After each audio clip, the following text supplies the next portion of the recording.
Hello and welcome to Thought for June the 11th. Our readings are Judges chapter 9, Isaiah chapter 35 and 1 Peter chapter 1.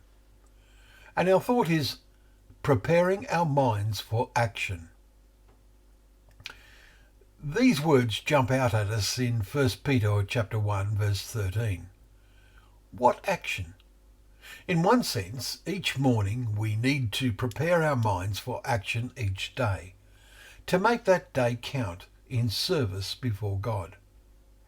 Believers through the centuries have encountered times of crisis and a climax in their lives.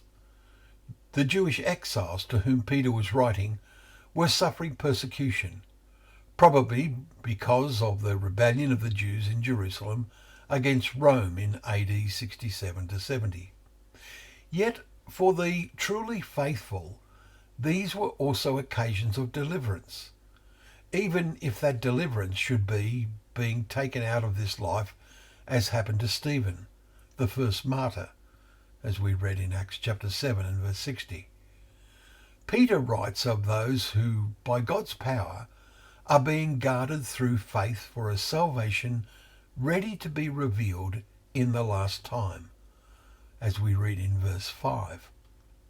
Your faith has saved you is a phrase in one form or another we often encounter in the New Testament.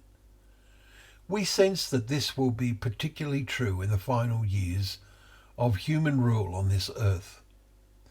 It is increasingly apparent that we live in those years. Now note what Peter further writes.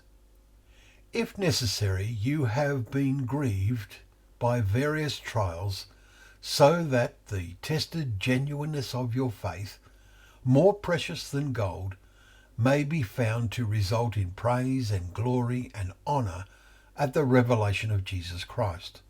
Verses 6 and 7.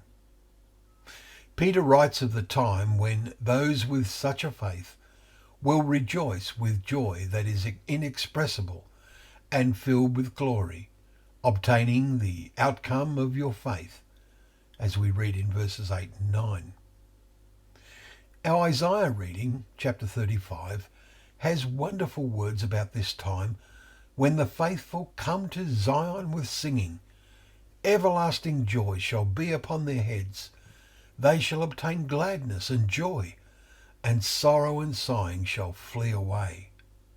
Verse 10.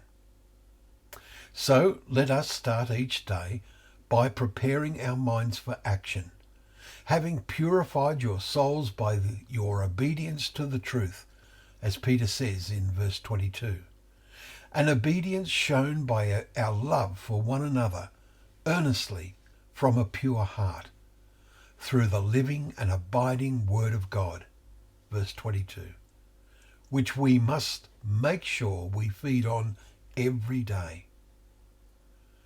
Well, thank you once again for joining us for Thought for the Day, where together we can open up that Word of God, remembering that it is a lamp to our feet and a light to our path.